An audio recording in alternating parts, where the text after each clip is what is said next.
original story of Christmas is not one you would likely have guessed. It all began centuries ago when a man named Jonathan Christ and his wife Tabitha conceived a baby named Tobias.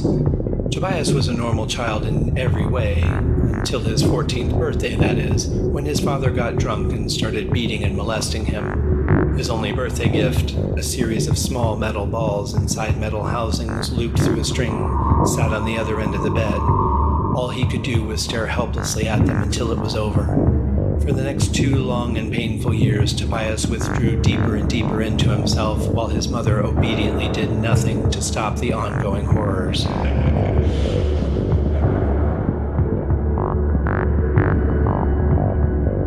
When Tobias turned 16, he decided he'd had enough. He waited until his father went on a hunting trip that he would mysteriously never return from alive.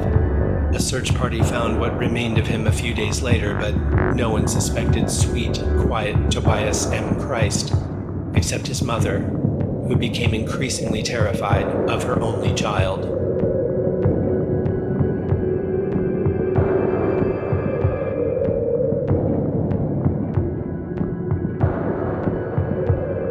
Over the next 6 months, he slowly poisoned her and became fascinated with watching her deteriorate right before his eyes. He would burst into a room unexpectedly just to throw a shock into her weakening heart. On her last day on Earth, she motioned for him to come closer to her. He did as she asked and then kneeled down so she could speak to him. With her last breath, she said, "I know you killed me, just like your father." He stood and looked at her, cocking his head, and said, "You were both guilty, and therefore both must die." With that, she took her final breath. He thought he would feel satisfied that justice had been served, but he didn't. Now there was no one to take revenge on.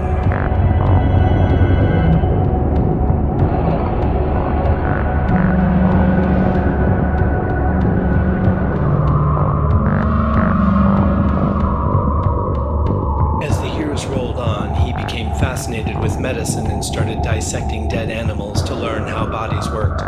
When he couldn't find enough dead animals, he began killing them himself. After all, he had already crossed that line twice, and once you do, you can justify anything with that logic. But, like all things, it had taken on a life of its own. He didn't realize it, of course, but the killing part became his real obsession. Then there was the thrill of not getting caught and the superiority that followed. Soon enough, animals were no longer a challenge and people became his next target, which was quickly taken over by his arrogance of getting away with it all.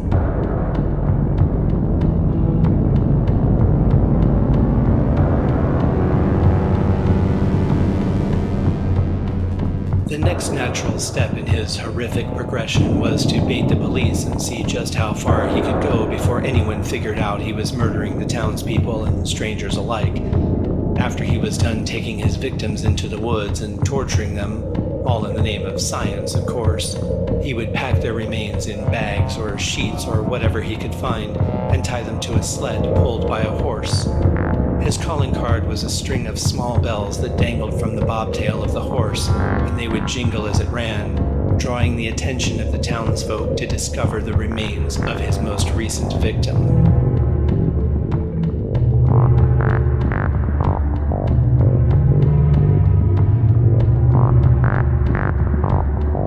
For 8 long years this went on. No one had a clue as to who was committing these horrific acts or why, until one day they just stopped. As infrequent as they were, no one had realized why, but Tobias himself was dying. At his funeral several months later, speculation began among the attendees, and suddenly they realized that the last murder occurred shortly before he had become ill and was admitted to the hospital, where he could not have disappeared long enough to kill another.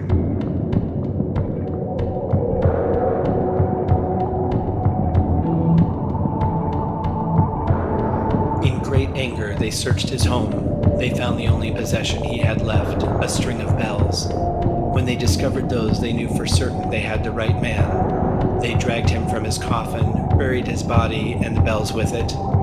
They danced and cheered as the corpse of Tobias M. Christ turned to ash.